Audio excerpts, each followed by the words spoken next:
अस्सलाम वालेकुम। मेरा नाम प्रोफेसर मोहम्मद रियाज़ है और मैं लेक्चरर हूँ गवर्नमेंट कॉलेज दीपालपुर में, पीएचडी स्कॉलर उर्दू हूँ। आज जो है वो पीपीएससी पब्लिक सर्विस कमीशन के हवाले से एक जो है वो अहम जो है वो वीडियो बनाने जा रहा हूँ।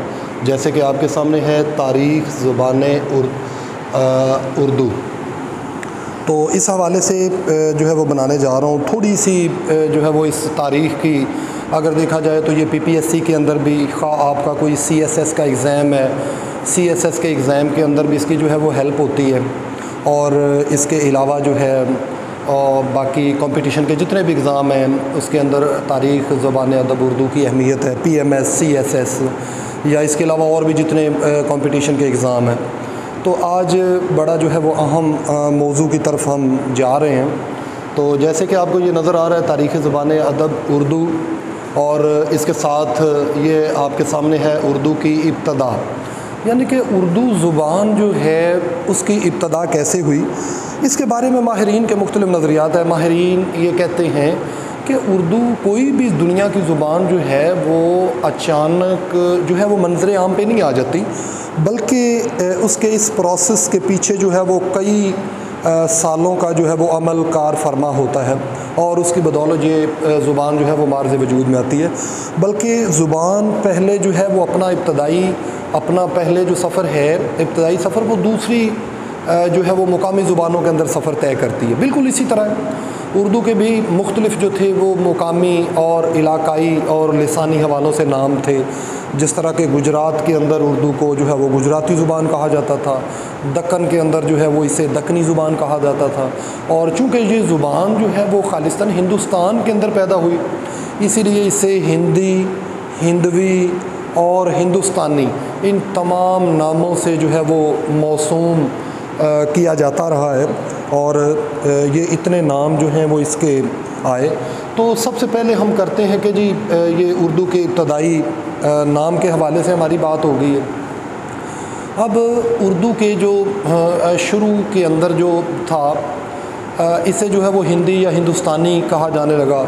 यहाँ तक कि अमीर खुसरो, आपको पता है कि उर्दू ज़ुबान में अगर किसी पहले शायर का नाम हमारे सामने आता है, गो के उनकी शायरी को हम जो है वो खालिस्तान हम उसे जो है वो नहीं कह सकते कि वो प्योर किस्म की उर्दू थी, क्योंकि उसके अंदर मुख्तलिफ़ अरबी ज़ुबान का भी उसके अंदर थे अल्फाज, और फ़ारसी के भी, संस्कृत के भी, तो मुख्तलिफ़ ज़ुबानों का आमेज़ा था।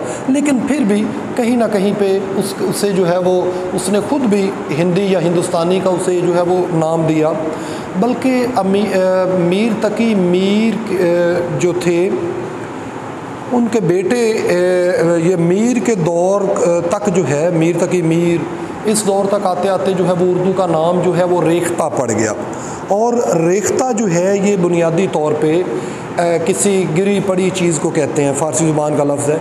वैसे अगर देखा जाए तो रेख्ता बुनियादी तौर पे, इब्तदाई तौर पे जो इसके फ़ारसी के अंदर माने थे वो मतलब आमेख्तन करना, किसी चीज़ को जो है वो मिलाना। तो इब्तदाई तौर पे रेख्ता जो था वो जो है वो फ़ारसी और हिंदी रागों के इम्तज़ाज से एक नई इख्तरा पैदा करने का नाम भी रेख्ता था। लेकिन वक्त गुज़रने के साथ साथ वली दक्कनी, मीर तकी मीर के दौर तक आते आते जो है वो रेख्ता ने जो है वो इतनी तरक्की कर ली थी कि उसे जो है वो शायरी की ज़ुबान जो है वो तस्लीम कर लिया गया था कि ये जो है वो बुनियादी तौर पे ये शायरी की ज़ुबान है रेख्ता।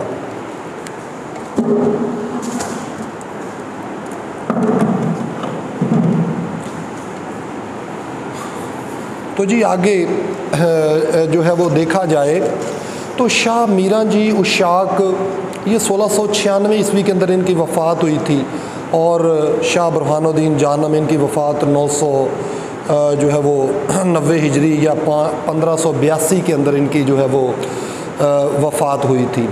इसके अलावा जाफ़र ज़टली जो हैं ये 1317 से लेकर 1657 से लेकर 1713 तक का अहद इनका जो है वो बनता है। अब्दुल बेजापुरी और मुल्ला वजी की सबरस और फजली की दे मजलिस, इन सब के जो है वो देखा जाए तो इन्होंने इसके लिए जो है वो हिंदी या हिंदुस्तानी का लफ्ज़ जो है वो इस्तेमाल किया था, बल्कि सबरस जो है वो मुल्ला वजी की है। और मुल्ला वजी की ये तसनीफ़ सबरस जो है इसका भी अगर देखा जाए तो मुल्ला वजी ने भी इसे जो है अपनी इस ज़ुबान को उन्होंने हिंदी का ज़ुबान दिया था, हिंदी ज़ुबान का नाम जो है वो दिया था। इसके बाद शाह अब्दुल कादर ने जो है वो कुरान कलाम पाक का तर्जुमा किया था, और ये तर्जुमा जो है वो शाह अब्दुल कादर ने पहली मरतबा उर्दू ज़ुबान के अंदर किया था। तो इन्होंने अपने इस तर्जुमे को भी जो है वो हिंदी का नाम दिया कि ये जी हिंदी है। अभी हम इसके मुख्तलिफ इब्तदाई नामों के हवाले से, जैसे कि हमने पहले बात की, इसे हिंदी भी कहा जाता था, इसे हिंदुस्तानी भी कहा जाता था, और ये इसके जो है ये सारे इसके इलाकाई नाम जो हैं वो बनते हैं। आगे जी रस्मुल ख़त जो है इब्तदा में जो है वो ये ख़त नसख़ के अंदर उर्दू ने अपना जो है वो इब्तदाई सफ़र किया था। ख़त नसख़ के अंदर, ख़त नसख़ आपने देखा होगा, अगर आपने पुरानी किताबें देखे होंगे, चौड़े और चपटे से हरूफ होते हैं जो कि देखने में इतने ज़्यादा खूबसूरत नहीं हैं। तो शाहजहाँ के दौर में जो है वो शाहजहाँ ने पहली दफ़ा जो है वो इसे इस्तेमाल किया था।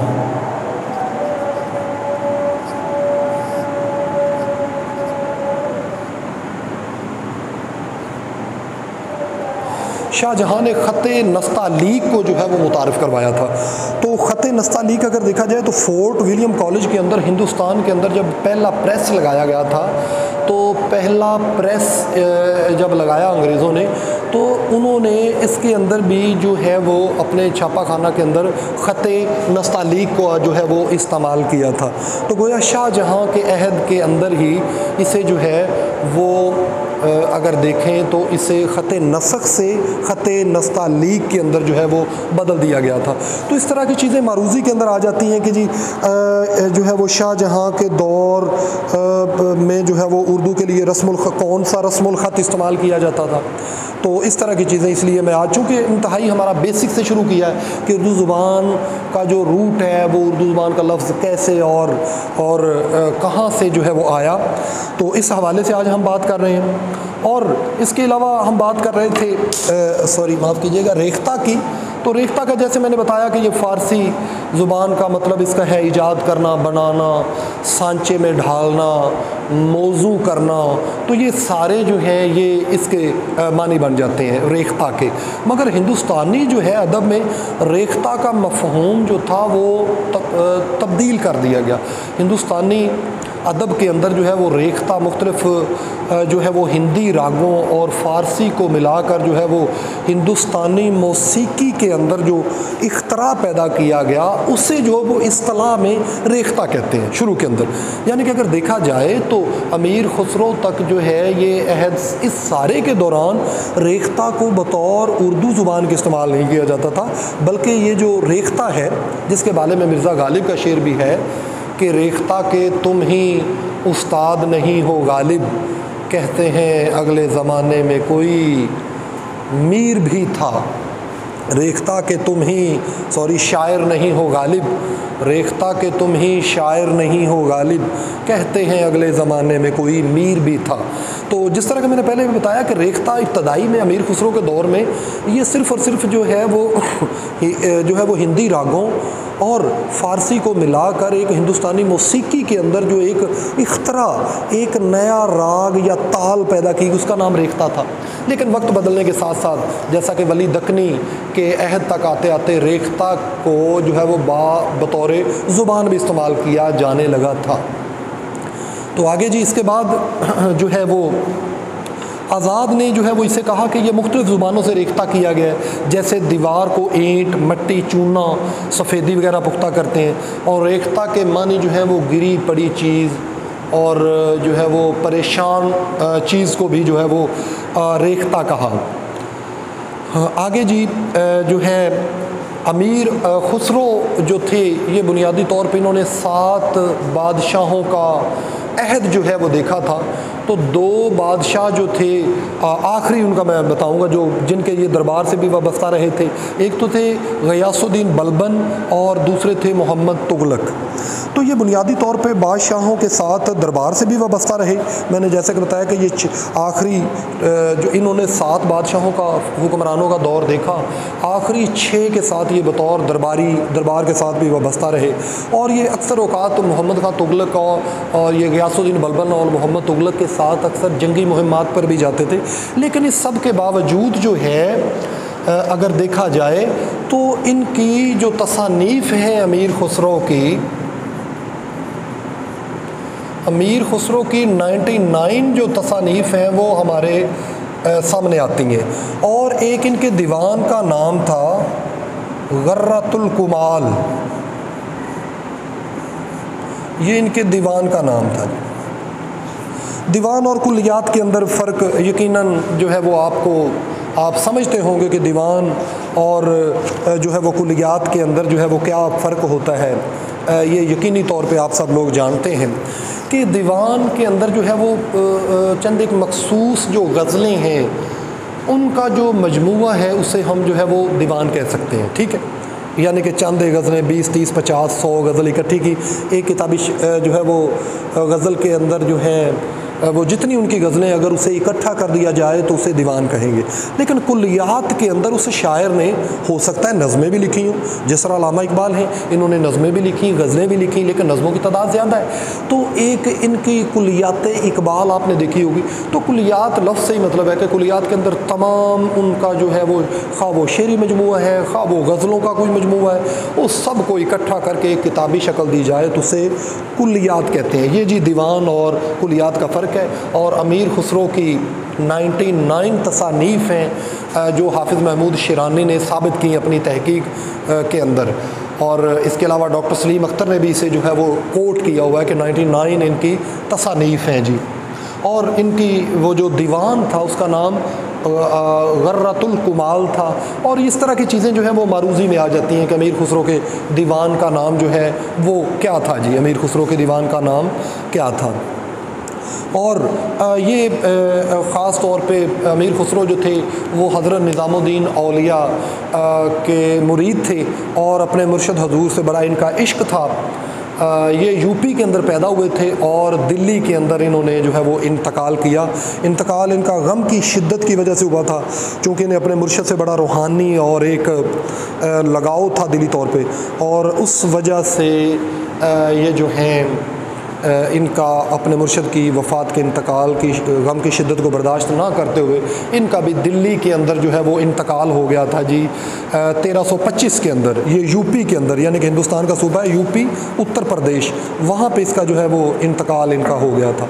आगे जी है उर्दू मोहल्ला। अब अगर देखा जाए तो अब हम आते हैं कि जी तुर्की ज़ुबान के, ये उर्दू ज़ुबान के लफ्ज़ के बारे में मुख्तलिफ़ लोगों ने राय दी। जिस तरह के हाफिज़ महमूद शिरानी जो हैं, हाफिज़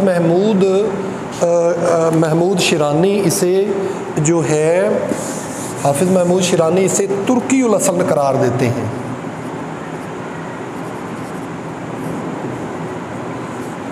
उन्होंने कहा कि ये जी ये लफ्ज़ जो है ये बुनियादी तौर पे तुर्की उल असल है, यानी कि ये तुर्की ज़ुबान से जो है ये निकला है। और इसके अलावा और तुर्की ज़ुबान के अंदर हाफिज़ महमूद शिरानी ने कहा कि इसे जो है ये मुख्तलिफ़ नामों से ये मंसूब रहा। जिस तरह के हाफिज़ महमूद शिरानी कहते हैं कि तुर्की में इब्तिदा में ये लफ्ज़ जो है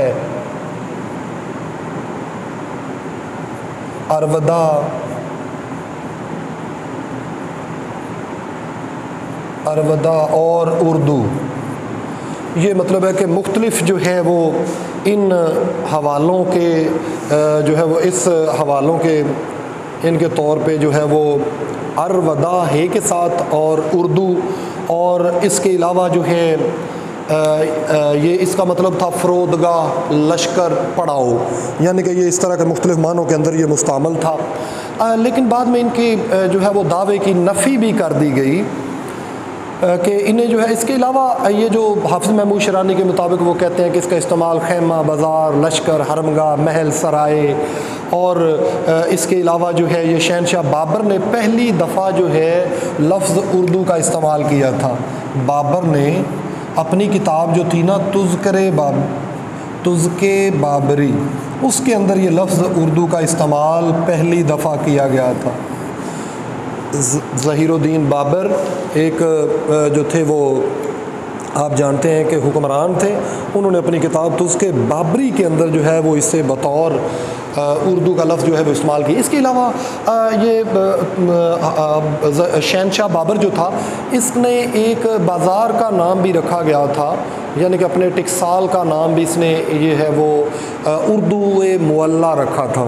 तो यहाँ से ये जो है ये उर्दू मुअल्ला यानी कि पहले जो है ये रेख्ता बना, रेख्ता के बाद जो है वो तुज़्के बाबरी के अंदर ज़हीरुद्दीन बाबर ने इसे इस्तेमाल जो था वो किया उर्दू मुअल्ला के तौर पे।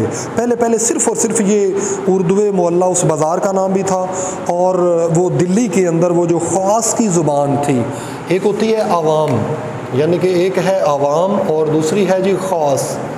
अच्छा, इसे ख्वास नहीं पढ़ना, क्योंकि खे के बाद अगर वाओ आ जाए और उसके बाद अलिफ आ जाए तो ऐसी वाओ को कहते हैं वाओ मादूला, जो लिखने में तो आती है लेकिन पढ़ने में नहीं आती। तो कुछ लोग इसे ख्वास पढ़ते हैं। जिस तरह के वाओ मादूला की मिसालें और मैं आपको दे दूँ, हम लिखते दरख्वास्त हैं लेकिन उसे पढ़ेंगे हम दरख्वास्त, या इसके अलावा और जो है वो हम लिखते हैं ख्वाहिश लेकिन पढ़ते हैं उसे ख्वाहिश, और भी कई इस तरह की मिसालें हैं। चूँकि अब हमारा वो टॉपिक नहीं है, तो ये उर्दू मुअल्ला जो थी ये ख़ास की ज़ुबान थी, यानी कि जो दरबार से वाबस्ता थे और कले के अंदर जो बोली जाती थी, इसे जो है वो उर्दू मुअल्ला कहा गया। और बल्कि मीर तकी मीर के बेटे थे एक मिर्ज़ा मीर कल्लू अर्श, उसका नाम क्या था? मीर कल्लू अर्श। इन्होंने भी अपने एक शेर के अंदर जो है वो इससे उर्दू ज़ुबान को उर्दू मुअल्ला जो है वो कहा था, यानी कि वो बयान करते हैं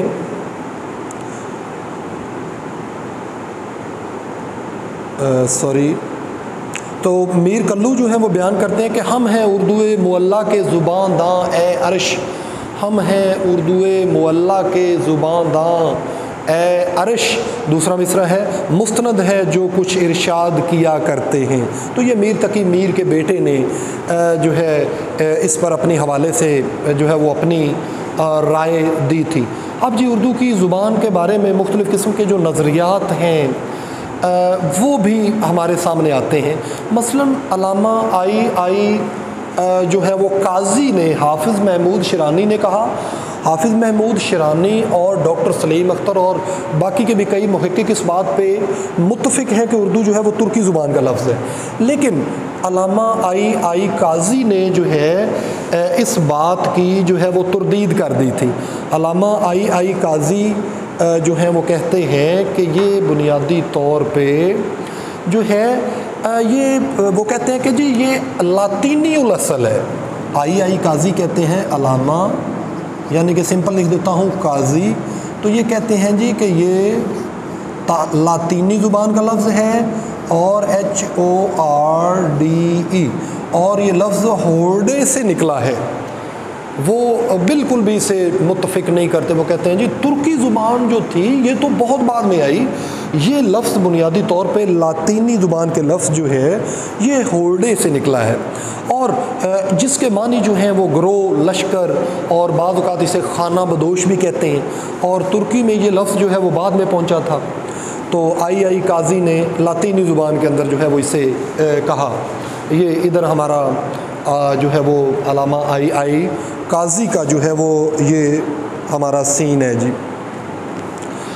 तो अल्लामा आई काजी ने इसे जो कहा ये लातीनी लफ्ज़ है और होर्डे से मिलकर निकला है, HORDE, ये होर्डे से निकला है, और इसका मतलब होता है लश्कर, ग्रोह, मजमा, ये सारे लफ्ज़ों के अंदर जो है ये मुस्तामल है।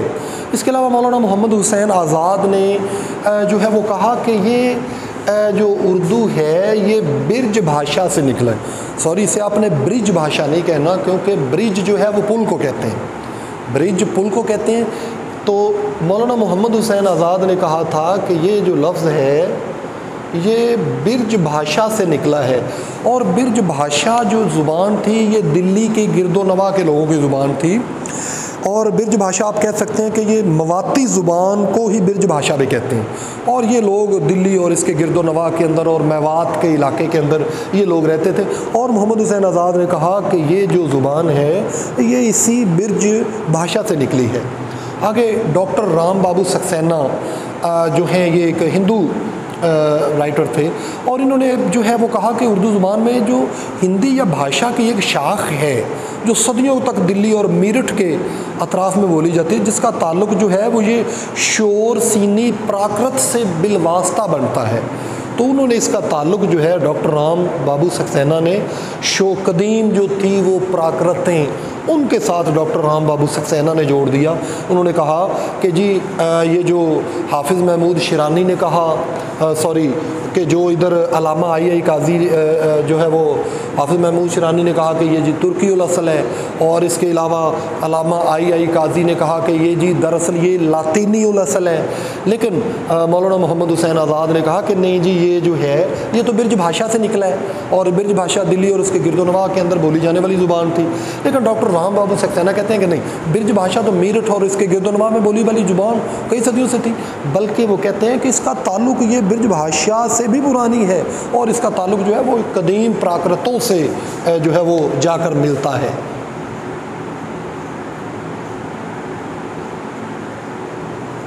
कदीम प्राकृतों से इन्होंने इसका जो है वो ताल्लुक़ जोड़ दिया।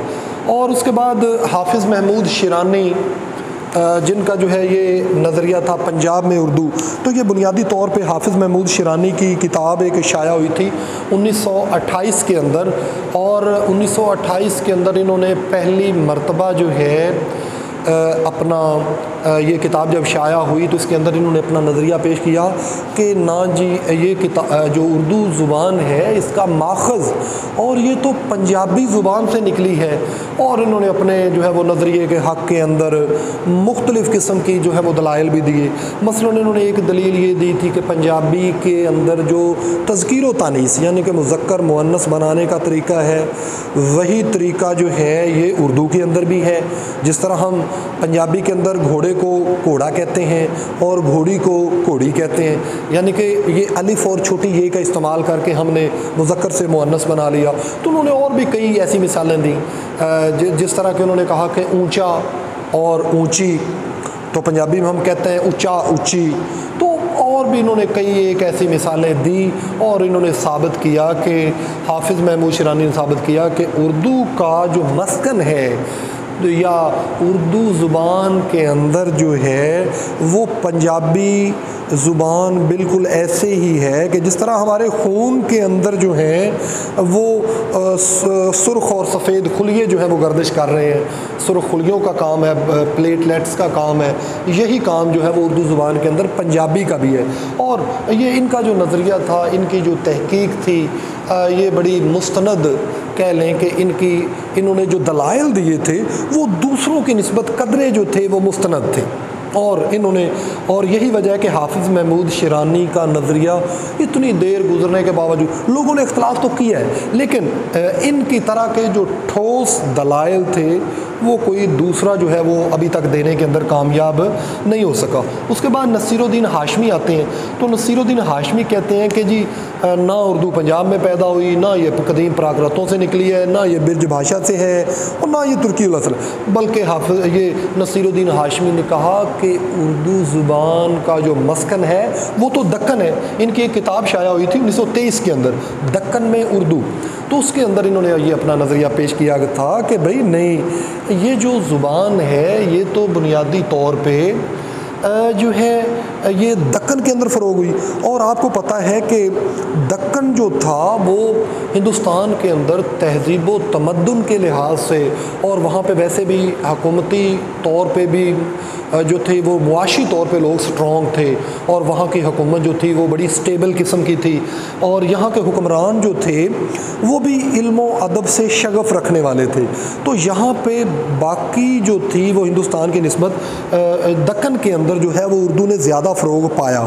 तो इसमें तो कोई शक नहीं है, नसीरुद्दीन हाशमी ने जो बात की ये ठीक है, इल्म अदब ने ज़्यादा फ़रोग जो है वो दक्कन के अंदर तो पाया ज़रूर है, लेकिन इनके दलाइल जो हैं वो कोई इतने मुस्तनद ये दलाइल नहीं दे सके, बल्कि इन्होंने, मैं ये समझता हूँ कि कुछ बातें जो हैं वो ऐसे मफरूज़े की बुनियाद पे की कि जिनकी बुनियाद पे जो है वो कारी ख़ुद भी अंदाज़ा लगा सकता है कि इनके नज़रिए के अंदर कोई इतनी ख़ास जान नहीं।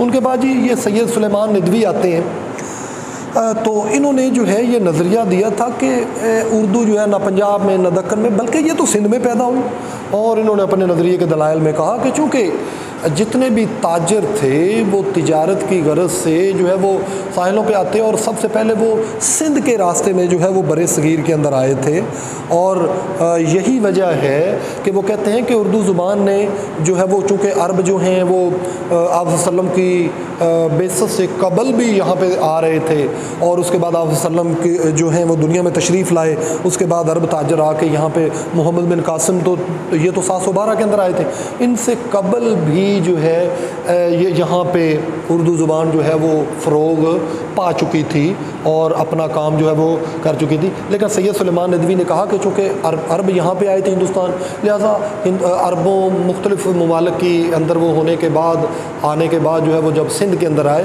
तो सिंधी मुकामी ज़ुबान के इश्तराक से जो है वो उर्दू ने जन्म लिया। तो ये जी इनका कहना है। तो वो कहते हैं उन्होंने वादी सिंध को जो है वो उर्दू का गहवारा जो है वो करार दिया कि उर्दू ने वादी सिंध के अंदर अपना इब्तदाई सफ़र तय किया है। आगे डॉक्टर शौकत सब्ज़वारी हैं जी, इन्होंने उर्दू ज़ुबान के हवाले से जो है वो अपना नज़रिया पेश किया डॉक्टर शौकत सब्ज़वारी साहब ने। और डॉक्टर शौकत सब्ज़वारी जो हैं इन्होंने कदीम जो वैदों की बोली थी, कदीम वैदों की बोली,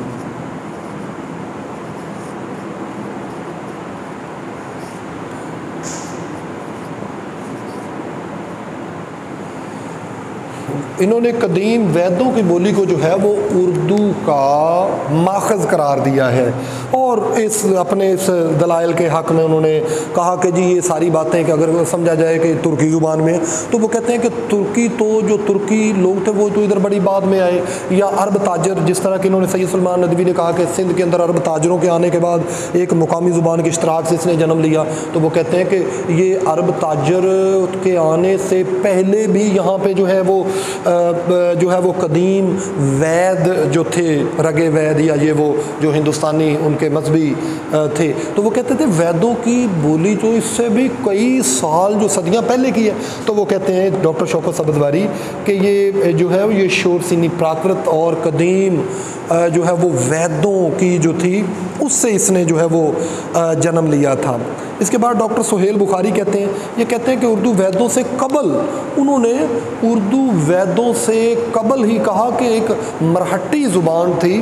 तो उन्होंने कहा कि जी डॉक्टर सुहेल बुखारी ने कि ये जो है मरहट्टी ज़ुबान की अगर इसे सगी बहन करार दिया जाए तो गलत ना होगा। लिहाजा इन्होंने डॉक्टर सुहेल बुखारी ने इसे जो है वो मरहट्टी ज़ुबान की सगी बहन करार दिया।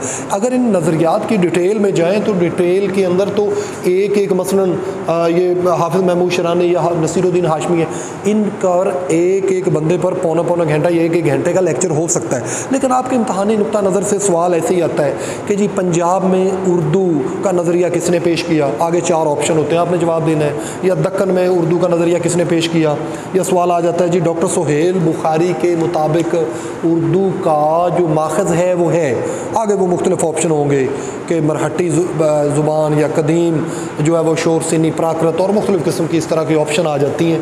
तो आपने सिर्फ इतना याद रखना है कि डॉक्टर सुलेमान नदवी ने सिंध में उर्दू का नज़रिया पेश किया। उन्होंने कहा कि सिंध जो है ये मस्कन है उर्दू का, तो इस हवाले से जो है वो आपने इसे तैयार करना है।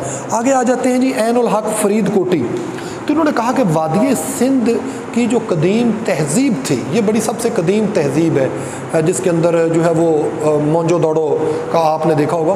तो वो कहते हैं कि मोहनजोदड़ो और हड़प्पा की जो तहज़ीब है, उर्दू के तो ताने बाने इस तहज़ीब से मिलते हैं। तो उन्होंने कहा कि आप लोग, ये पंजाबी तो बड़ी बाद की ज़ुबान है, ये बाकी मरहट्टी जो है वो गुजराती, दक्कनी, ये जितनी ज़ुबानें हैं ये तो बड़ी बाद की हैं।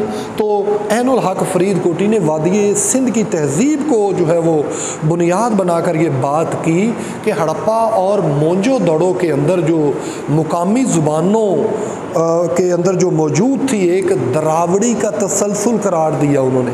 यानी कि ऐनुल हक जो फरीदकोटी हैं, इन्होंने इसे दरावड़ी ज़ुबान का जो है वो ये मस्कन करार दे दिया। तो आज जी अज़ीज़ मेंबर्स, जैसा कि आपने देखा कि हमने तारीख़ ज़ुबान उर्दू और लफ्ज़ उर्दू किस अहद के अंदर जो है वो किस शक्ल के अंदर मुस्तअमल रहा, उस पर हमने बात की है। और इसके अलावा जो उर्दू के इब्तदा के अंदर उसके मुख्तलिफ जो इब्तदाई नाम थे, यानी कि इलाकाई गुजरात के अंदर उसे जो है वो गुजराती या गोजरी ज़ुबान कहा जाता था, दक्कन के अंदर उसे दक्कनी कहा जाता था, और इसके अलावा इसे हिंदी भी कहा जाता रहा, हिंदुस्तानी भी कहा जाता रहा। हिंदी और हिंदुस्तानी जो है ये अमीर खुसरो के अहद तक इसे जो है वो कहता जाता रहा है। लेकिन उसके बाद मिर्ज़ा गालिब या ये मीर तकी मीर का अहद, और इसके बाद जो है इसे जो है वो उर्दू और उर्दू मुअल्ला के नाम से भी याद किया जाता है। जिस तरह कि मैंने वो एक शेर कोट किया था मिर्ज़ा गालिब का कि रेख्ता के तुम ही शायर नहीं हो गालिब, कहते हैं अगले ज़माने में कोई मीर भी था। तो इन्होंने मीर तकी मीर के हवाले से, तो ये अमीर खुसरो के अहद तक जो रेख्ता है, रेख्ता सिर्फ़ और सिर्फ एक कह लें कि मुकामी जो हिंदुस्तानी एक राग थे, उनके अंदर फ़ारसी की मिलावट से जो एक हिंदुस्तानी नई मौसीकी का में इख्तरा पैदा किया गया, उसे जो है उन्होंने रेख्ता कहा। लेकिन बाद में मीर तकी मीर के अहद तक आते आते और वली दक्कनी के अहद तक आते आते इसे जो है इसका नाम रेख्ता जो है वो पड़ गया, और सॉरी इसका नाम जो है वो रेख्ता के अंदर बतौर शायरी और इसे बतौर ज़ुबान जो है वो तस्लीम कर लिया गया था। और इसके बाद जो है हमने जिस तरह के कहा कि इसे प्योरली तौर पे उर्दू से मौसूम सबसे पहले जो करने वाले हैं, वो सबसे पहले उर्दू से मौसूम किया था इन्होंने जो है तुज़्क़े बाबरी के अंदर ज़हीरुद्दीन बाबर ने। और इसके अलावा हमने उर्दू की इब्तदा के बारे में मुख्तलिफ़ नज़रियात पढ़े। डॉक्टर आई काजी की राय पढ़ी, उन्होंने कहा कि ये जी लातीनी मौलाना मोहम्मद हुसैन आज़ाद ने इसे बिरज भाषा से तसव्वुर किया। डॉक्टर राम बाबू सक्सेना इसे कदीम प्राकृतों के साथ मिलाते हैं। हाफ़िज़ महमूद शिरानी जो है इन्होंने कहा कि उर्दू का जो मस्कन है इसने पंजाबी ज़ुबान से जन्म लिया, इसकी जन्मभूमि जो है वो पंजाब है। नसीरुद्दीन हाशमी ने इसकी जन्मभूमि जो है वो दक्कन को करार दिया। सैयद सलेमान नदवी ने इसे सिंध का जो है वो मस्कन करार दिया। शौकत सब्ज़वारी ने जो है वो कदीम वैदों की बोली से इसके नाते जो हैं वो जोड़ दिए। तो ये जी मुख्तलिफ़ नज़रियात थे जो आज हमने पढ़े, और यकीनन आपने इससे जो है वो इस्तिफ़ादा भी किया होगा। तो मुझे इजाज़त दीजिए। अल्लाह हाफ़िज़।